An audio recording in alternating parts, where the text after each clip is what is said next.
नमस्कार। आज का विषय रहेगा, क्योंकि आज सावन का पवित्र माह अभी चल रहा है और इस मौसम में हम देखते हैं कि तमाम श्रद्धालु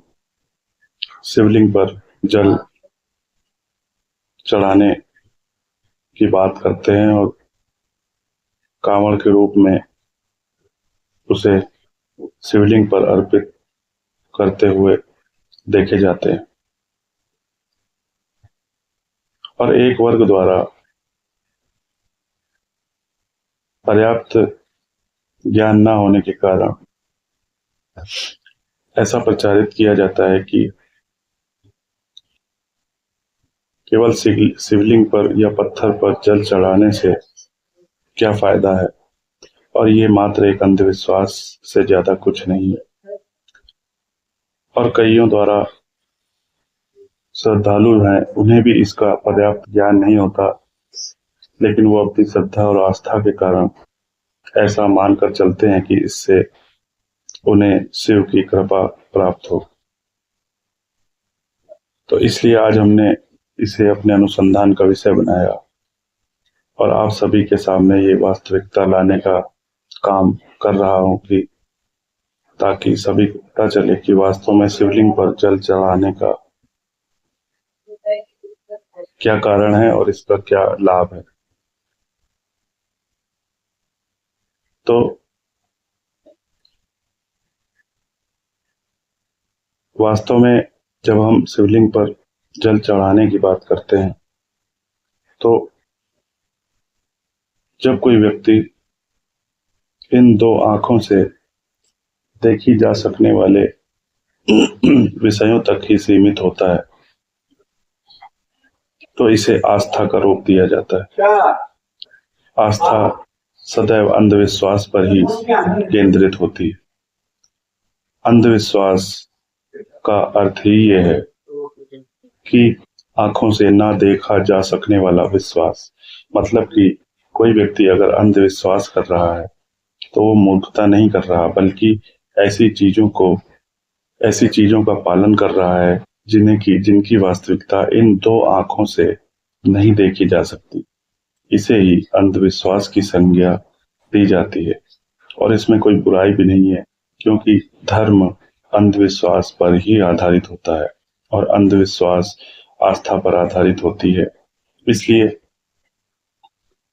और जहां तक इसकी बात है कि शिवलिंग जैसे पत्थर के टुकड़े पर जल अर्पण का क्या महत्व है या क्या ये कहानी भर है और इसका क्या वैज्ञानिक लाभ है, तो इस पर हम बताना चाहेंगे कि जो व्यक्ति इन दो आंखों से देखी जा सकने वाली चीजों पर ही विश्वास कर रहा है तो उसे सदैव अंधविश्वास का ही सहारा लेना पड़ेगा, तभी वो धर्म के मार्ग पर आगे बढ़ सकता है। और जब हम पत्थर के शिवलिंग पर या किसी भी पदार्थ के बने शिवलिंग पर जल चढ़ाते हैं तो हमने पहले भी एक वीडियो में बताया था कि जो शिवलिंग है वो वास्तव में हमारा शरीर का एक सूक्ष्म शरीर है जो कि हमारे सभी कार्यों के लिए उत्तरदायी होता है। और इस सूक्ष्म शरीर को, जो कि ईश्वर का अंश होता है, परमात्मा का अंश होता है, यही हमारे स्रोत का आधार है, यही हमारा जीवन का स्रोत होता है आंतरिक तौर पर, जिसे कि बाहर देखा नहीं जा सकता। और जब हम शिवलिंग पर जल चढ़ाते हैं तो हम ऐसा मानकर चलते हैं कि हमारे जो सूक्ष्म शरीर है उस पर लगी हुई या उसे आच्छादित की हुई ढकी हुई अशुद्धियां इससे दूर होंगी, क्योंकि जो शिवलिंग है वो हम उसे बाहर मानकर चलते हैं और जो ध्यान लिंग है वो हमारे शरीर के आंतरिक भाग में स्थित होता है और इसी के इर्द गिर्द सारी चेतना जो है केंद्रित होती है। इसलिए जब हम गहरे ध्यान या समाधिस्थ अवस्था में होते हैं तो एक ध्यान लिंग का निर्माण होता है। यह केवल भीतरी आंख द्वारा ही देखा जा सकता है, अनुभव किया जा सकता है। जिसे कि तीसरा नेत्र भी कहते हैं। और क्योंकि हर व्यक्ति की जागरूकता और उसका स्तर और अध्यात्म का यात्रा यहाँ तक संभव नहीं होता कि वो इस ध्यान लिंग का अनुभव कर सके, इसलिए इसे सामान्य रूप से दिखाने के लिए बाहर शिवलिंग का निर्माण किया गया, जबकि वो पूर्णतः रूप से ध्यान लिंग का ही रूप है। लेकिन ध्यान लिंग हमारी आंतरिक अवस्था में विद्यमान है और शिवलिंग हमारे बाहरी बाहरी रूप से भौतिक आधार पर विद्यमान होता है। और जब हम इस पर जल का वो लोटा जल चढ़ाते हैं, तो उस जो जो हमारा भीतरी ध्यान लिंग का है, जो कि हमें अभी अनुभव नहीं हुआ है, उसके इर्द गिर्द जो भी दोष होते हैं वो थोड़ा थोड़ा मात्रा में दूर होना प्रारंभ होते हैं, जिससे कि हमारी धार्मिक और आध्यात्मिक जो यात्रा है उसके अगले चरण की ओर हम प्रस्थान करते हैं। और इसके सामान्य सबसे निचले अर्थों में हम अपने जीवन के जो मानसिक और शारीरिक दोष हैं, चाहे वो बीमारियों को लेकर हों या फिर हमारे जो मानसिक दोष हैं या किसी भी प्रकार के छल कपट या लालच लोभ आदि के जो जो दोषों के रूप में गिने जाते हैं, इनसे भी हमें मुक्ति प्राप्त होती है। लेकिन ये केवल निचले आधार पर शिवलिंग पर जल अर्पित करने के होने वाले लाभ हैं। और इसके सर्वोच्च लाभों को लेकर तो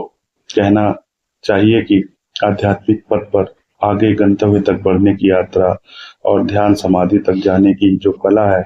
वो केवल इसके द्वारा ही संपन्न है। इसलिए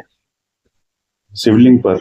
जल चढ़ाना कोई मूर्खता नहीं, बल्कि अपने ही शरीर के ध्यान लिंग को दोषों और त्रुटियों से दूर करना और अपने शारीरिक और मानसिक